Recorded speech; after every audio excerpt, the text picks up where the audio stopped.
son unas lesiones, llaman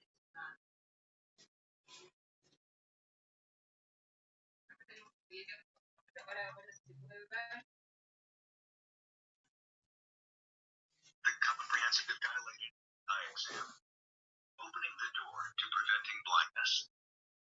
A doctor can detect signs of diabetic retinopathy during a comprehensive dilated eye exam. The patient receives special eye drops that dilate the pupils. The pupils open wide, allowing the doctor to see the back of the eye clearly. When eyes are dilated, the doctor can clearly see the retina, optic nerve, and the macula. Early diabetic retinopathy starts with small red dots. Le estoy bajando el volumen porque básicamente está en inglés. Y lo que les quería decir es, dilatamos el paciente con una gota de fotofetín, que es tropicamida más fenilefrina. Eso produce midriasis en el paciente y con un oftalmoscopio binocular indirecto vemos el fondo de ojo. Ahí vamos a encontrar todos los tipos de lesiones que podemos buscar en los distintos tipos de patologías. Estos son los estudios de base.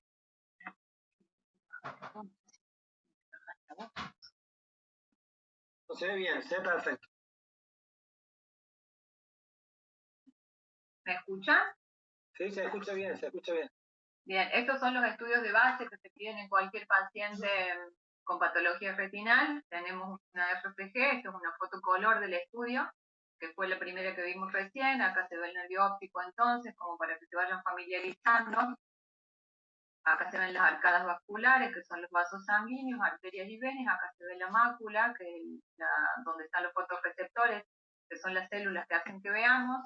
Esta es la parte temporal, esta es la parte nasal. Acá se ve el mismo estudio, pero en tiempos tardíos es color blanco y negro. Estos son RPG. Y esto es el estudio que hoy es el gold estándar para patología macular, que es el OCT, que quiere decir tomografía de coherencia óptica. Esto quiere decir retinofluoresceinografía.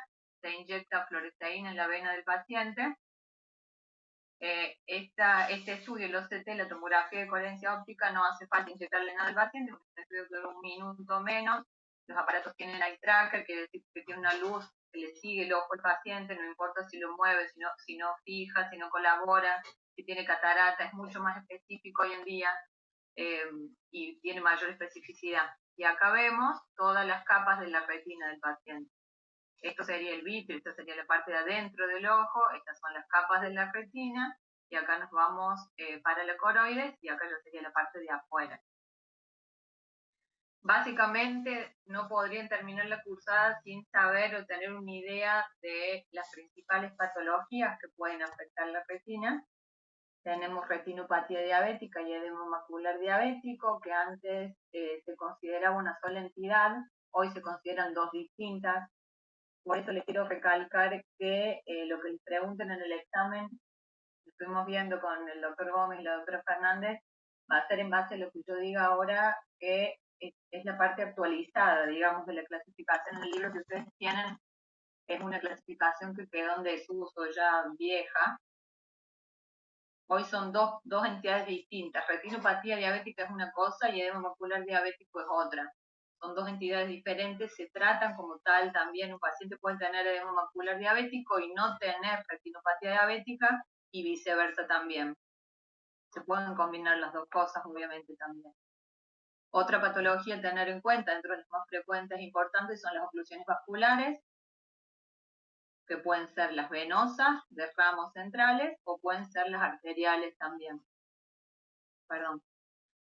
Tenemos la retinopatía hipertensiva, las degeneraciones maculares relacionadas con la edad y el desprendimiento de retina. Eso sería como las patologías más frecuentes, las que más vemos en la práctica clínica.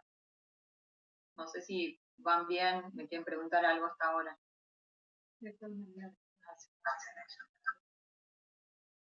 La retinopatía diabética la clasificamos como no proliferante o no proliferativa y proliferante o proliferativa. Y es importante acá separar que dentro de la no proliferante tenemos cuadros leves, moderados o severos, de acuerdo a la aparición de distintos signos. Y proliferante o proliferativa es, como lo dice la palabra, empieza la proliferación de neovasos y de hemorragias a partir de que esos neovasos se pueden romper y se producen esas hemorragias y esos sangrados al interior del vitrio. Acá tenemos unas imágenes, una retinopatía diabética no proliferante, como dijimos antes, lo primero que vemos es el nervio óptico para identificar en un estudio el nervio óptico, los vasos sanguíneos, que son las arcas vasculares, y acá vemos que la mácula está afectada por estas manchas amarillas, que son exudados, duros, son más redondeados, amarillentos, claros, después vamos a ver, se comparan con otros que son de otro color, hemorragias redondas, que son las capas más profundas de la retina, acá tenemos unas hemorragias superficiales, que son en las capas más superficiales, hemorragias superficiales o en llama, y se ven acá unos puntitos rojos que podrían ser de acuerdo a las fotos posteriores en un RFG o microaneurismas o hemorragias.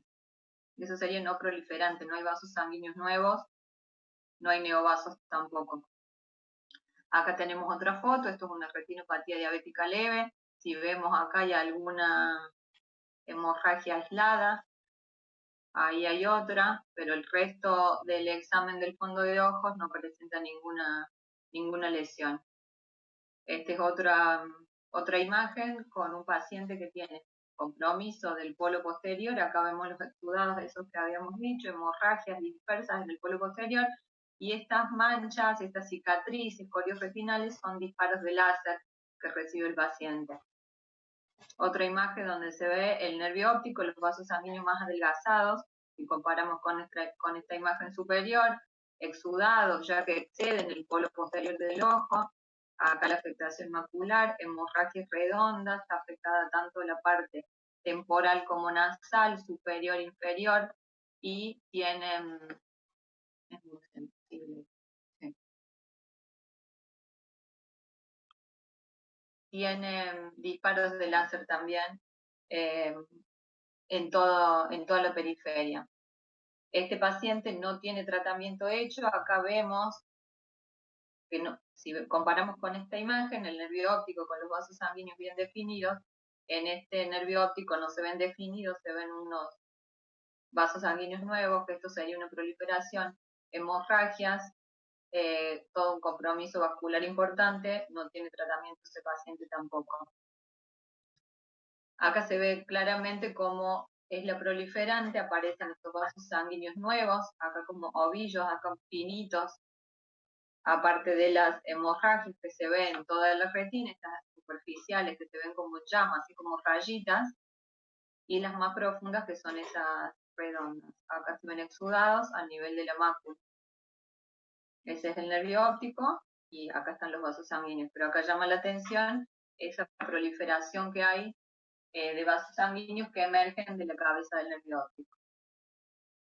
Acá tenemos la misma patología, pero ya cuando esos neovasos, que al ser nuevos, al ser neo, no tienen las capas que tienen que tener para que no se rompan, sangran al interior del vitrio y se produjo esta hemorragia vítrea.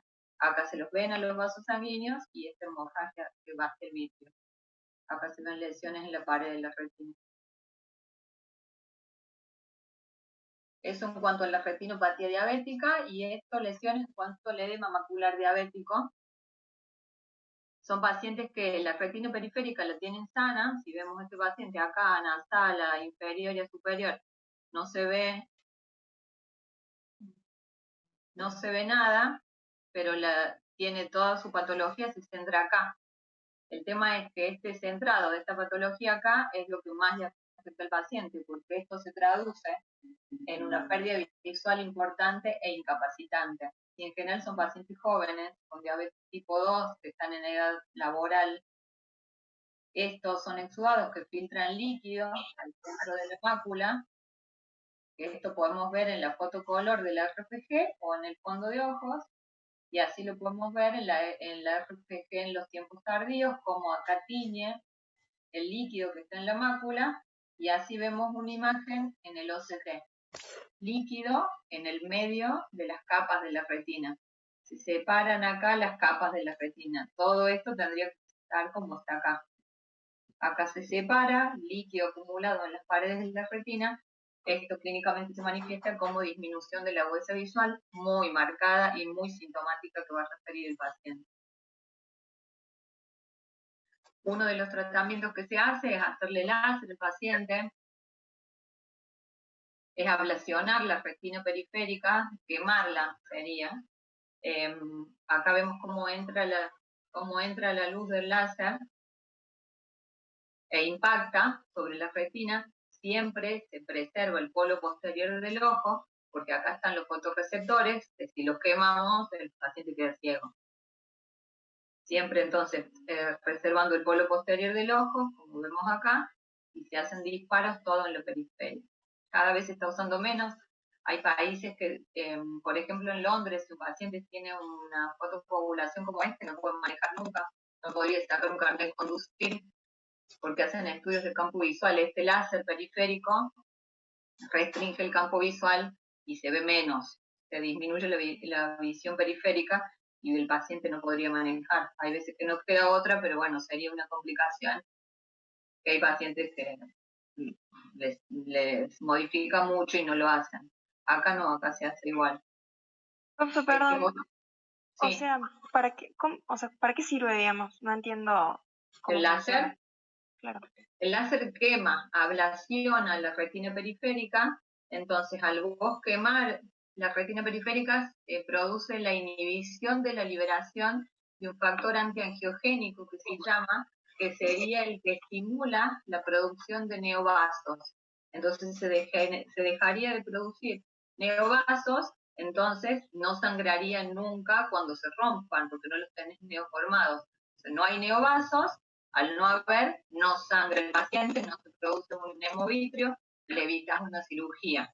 ¿Se entiende? Es Bien. para evitar complicaciones. ¿Pero sería para entonces la retinopatía diabética proliferativa o por el edema macular? O sea, yo pensaba que era del edema macular por eso. No, justamente para el edema macular no, porque dijimos que el edema macular es, como la palabra dice, la mácula, edema macular, se junta edema en la mácula. Y el láser sirve para todo hoy, menos para la mácula. ¿Por qué? Porque quema fotorreceptores. Si te haces láser en la mácula, se queman los fotorreceptores y queda ciega, te queda una mancha negra, nunca más ves, eso no se genera. Antes sí se usaba hacer láser, distintos esquemas de láser, se llamaban de distinta forma, pero hoy en día está totalmente contraindicado el láser macular. El láser es por fuera de las arcadas, como está marcado acá. Y acá está el nervio óptico, esta es la mácula, estos son la arcada superior, la arcada inferior. El láser va por fuera. Está también demostrado que si vos le haces láser para acá adentro, eso genera inflamación también y te empeoraría el edema macular que podrías tener. En el único caso que está indicado láser cerca de la mácula es cuando tenés algún exudado cerca que lo tenés que como quemar para que no le siga produciendo líquido a la mácula, o sea, que no vaya el líquido a la mácula. Pero si no, el láser es por una retinopatía diabética de moderada severa para arriba, digamos. No proliferante, moderada severa o proliferante, pero cuando es leve o moderada, un paciente que se controla, no, pero no macular, no a nivel macular, contraindicado a nivel macular. ¿Ah? ¿Se entendió? Sí, gracias. O sea, lo usaría para... Perdón. Sí. Pregunta. Bueno, la retinopatía diabética también tiene disminución de la agudeza visual. Si tiene edema macular, sí. El que produce disminución de la agudeza visual es el edema macular, no la retinopatía diabética en sí. Capaz que nos toca un paciente que no se controla hace 4 o 5 años, lo dilatamos, tiene una retinopatía diabética proliferante, neovastos, pero la mácula la tiene en perfectas condiciones, no sabemos cómo, pero existe, y nunca vino el paciente porque no consulta, porque no tiene síntomas de disminución de la agudeza visual, porque no tiene edema macular, pero es un paciente que tiene que recibir tratamiento urgente. Sí existe, por eso se diferencia hoy, son dos entidades distintas, el edema macular diabético y la retinopatía diabética. El edema macular diabético es el que cursa con disminución de la agudeza visual. La retinopatía diabética puede cursar sin disminución de la agudeza visual. Bien, gracias. Y alguien más quería preguntar. Sí, era yo que, o sea, quería saber si al final el láser lo uso en la retinopatía diabética No, proliferativa y no proliferativa. Sí, ¿y Sí, qué? o sea, en la proliferativa y en la no proliferativa moderada severa, o no, no sé si me quedó bien. Claro, al láser lo podemos Bien. usar en la retinopatía diabética no proliferativa, moderada y severa, y en la proliferativa. Perfecto, gracias. También la que es leve y moderada, pero que un paciente se controla o viene cuando nosotros le decimos, no le hacemos láser, pero si es una retinopatía diabética proliferativa, moderada y el paciente no viene nunca, no hace caso, sí, le hacemos láser. Si es un paciente que hace caso, que viene cuando lo citamos, que se controla las glucemias, la hemoglobina glicosilada, está bajo control metabólico, eso lo esperamos, lo podemos detectar y analizar. Tengan en cuenta, como les dije antes, que el láser quema. ¿Estamos? Sí, profe. Este es otro tipo de tratamiento para este tipo de patologías que, como les dije recién, que alguien me preguntó, bien inteligente la pregunta, digamos, que para qué era el láser, que les contesté que era para bloquear el factor antiangiogénico. El factor antiangiogénico es el que estimularía que se formen vasos sanguíneos nuevos. Entonces, el láser quema, no se produce ese factor antiangiogénico nuevo, y otra rama, digamos, o por otra vía donde podemos lograr eso, es meterle adentro del ojo, por medio de una inyección intravítrea, un medicamento que haría que ese factor angiogénico se bloquee, que serían las drogas antiangiogénicas, que en un principio se inventaron o se crearon o se empezaron a usar para cáncer colorectal, y a partir de ahí se empezaron a usar como tratamiento intravítrea, y hoy es lo que se está usando para varios tipos de estas patologías que ya vamos a ver cuando avancemos un poco. Esto se hace en el consultorio con estos materiales del quirófano. Acá estamos cargando la inyección. Este trocar no lo metemos al ojo, ¿no? Estamos cargando la inyección porque el año pasado casi se muere cuando vio esto. Así preparamos al paciente, y a ver si se ve el videito este. Es la inyección que hacemos del medicamento dentro del ojo. No, se ve la imagen. No, y por acá, no. Ahí está. Y ahí estamos colocando el medicamento adentro, inyección intravítrea. Mirando a la derecha. No duele, es con gotas de anestesia, molesta un poco, pero no es doloroso. ¿Listo? Así se hacen los tratamientos intravítreos. Bueno, eso en cuanto a diabetes y edema macular diabético. Entonces, lo más importante es saber que son dos entidades distintas. La retinopatía diabética no proliferante, proliferante, y la no proliferante leve, moderada y severa. Tratamiento láser y antiangiogénico. Vamos ahora a la oclusión de vena central. ¿Qué? Una pregunta. Sí. ¿Cuál de los dos es elección, digamos, el láser, la inyección o el láser? Es que son dos, tienen dos indicaciones distintas. El láser es para quemar la retina periférica si el paciente tiene muchos neovasos, y el antiangiogénico es para disminuir si el paciente tiene edema, para mejorar un cuadro de edema macular. Hay veces que hay combinaciones, hay veces que hacemos uno y después otro, pero es muy complejo eso quizás para hoy, para ustedes. Pero con que sepan que las inyecciones intravítreas hoy son para edema macular o para bloquear el VEGF que está flotando en el vitrio, ya saben todo con eso. El láser sería para cuando un paciente está de moderado severo y tiene riesgo de formación de neovasos. Es para evitar que sangren esos neovasos. ¿Se entiende? Sí, gracias. Esos dos tipos de tratamientos se comparten también para otros tipos de patologías, por ejemplo, la oclusión de vena central. ¿Por qué? Porque se tapa la vena central o la vena periférica y se produce lo mismo, se producen isquemias, esa isquemia estimula el factor de crecimiento endotelial vascular, que es el VEGF que dijimos recién, y ese VEGF, vasos sanguíneos nuevos. Entonces, por el mismo mecanismo, la misma fisiopatogenia, es que se va a tratar de bloquear eso también con láser o con los antiangiogénicos. Así se va a ver una oclusión de vena central en los estudios oftalmológicos, así lo vemos con la foto color del RPG o dilatando el paciente. Profe, Sí. perdón, no entendí la patología esta, ¿cómo sería? Esto es una oclusión de vena central de la retina. Claro, pero ¿en qué consiste, digamos? ¿Cómo se ocluye? Por algún proceso sistémico, que puede ser hipertensión, que puede ser obesidad, que puede ser algún problema a nivel de la coagulación en la sangre, todos factores sistémicos que puedan contribuir a la oclusión de algún vaso sanguíneo. Ok, gracias. Sería como el equivalente que te dé un infarto o el equivalente como que te dé una ACV. ¿Está? Son patologías vasculares. Bien, gracias. Entonces se tapa la vena central de la retina y aparecen lesiones en los 4 cuadrantes del ojo. Hemorragias acá en llama, como se ven, superficiales.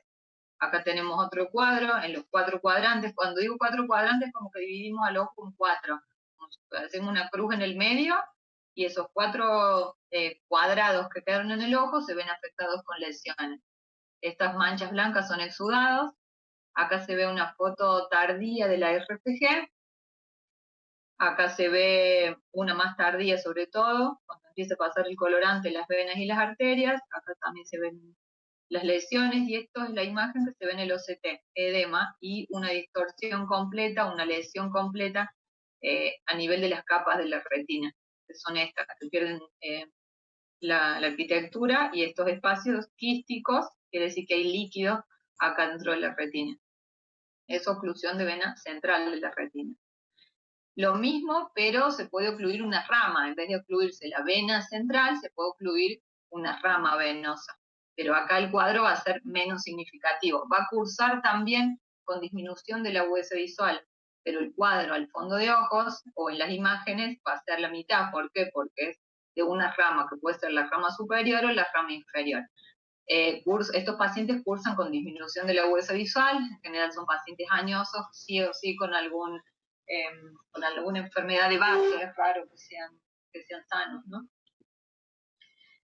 Acá tenemos... sí. Una pregunta. Yo tengo la duda, en el fondo de ojo, o sea, la primera imagen que nos mostró, por ejemplo, ¿se puede diferenciar cuáles son las arterias y cuáles son las venas? En las que estaba recién. Que bueno, sea un poco más claro lo normal, creo. O sea, le estoy preguntando de lo normal en realidad. Porque a veces no me queda claro si se puede saber cuál es la arteria y cuál es la vena. ¿Saber cuál es la arteria y cuál es la vena? Sí. Acá estamos hablando que es una oclusión venosa. Mira, la que está tapada es esta, ¿ves? Entonces esta es la vena. Y esta que va acá arriba es la arteria. Acá las que son igual. Un poco más esta es la arteria y esta es la vena. Bien. Gracias. No, de nada. Estaba diciendo que los cuadros son pacientes que van a consultar por disminución de la agudeza visual. Puede ser que no se den cuenta en el momento porque ven bien con el otro ojo. Algunos pacientes consultan porque sí se dan cuenta en el momento, porque ven como una mancha en el campo visual cuando son así de rama, o una mancha completa, te refieren por ahí cuando son oclusiones de vena central. El tratamiento, dijimos entonces, de estas dos, de oclusión tanto de vena central como de rama venosa, es el mismo que la retinopatía diabética. Se le puede hacer láser a estos pacientes, a los de oclusión venosa, se le puede hacer láser en la mitad del compromiso de la vena, y en los de vena central también se les puede hacer láser.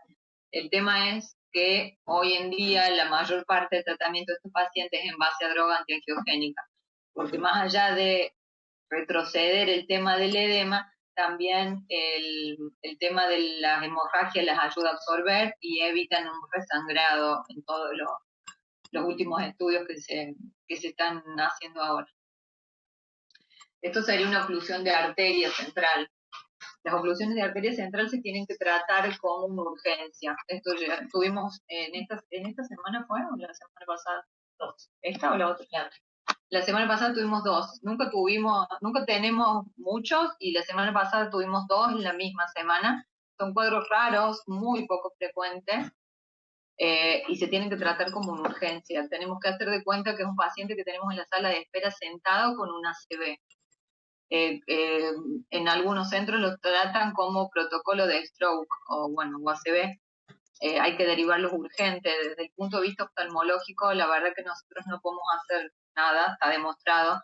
Si bien pueden llegar a leer que dice bajarle la presión del ojo, hacerle masaje en el ojo para que el trombo pueda circular. A ver, se tapa la arteria central de la retina. El paciente tiene una pérdida visual aguda, instantánea. Y deja de ver, le apagan la luz. Está con la luz prendida, viene, le apagan la luz. En ese momento dejó de ver, no duele, no es algo que duela, y consultan urgente porque lo notan. Capaz que una oclusión de vena no sea tan agudo como es esto. Como les digo, es poco frecuente. A mí puntualmente no me tocó nunca ver a un paciente así que haya sido mío. Siempre le tocó, lo terminé viendo porque le tocó al resto. Y esta semana tocaron dos que vinieron por la guardia, una señora de APRO que terminó internada una semana, de acá la derivamos al APRO, terminó internada una semana. ¿Qué le dio al final? Sí, tenía tapada la carotidia. ¿Ves? Tenía una oclusión carotidia, no sabemos más. Estuvo en la terapia del APRO y la otra señora era de PAMI, la mandamos, no la ingresaron, volvió con nosotros, les volvimos a mandar y creemos que ahí la ingresaron. Pero eso se debe derivar urgente, son urgencias, es como si tuviéramos, como les digo, un ACV sentado acá en la sala de espera. Así vemos, tenemos la papila que se ve pálida y se ve el fondo de ojo así rosa clarito.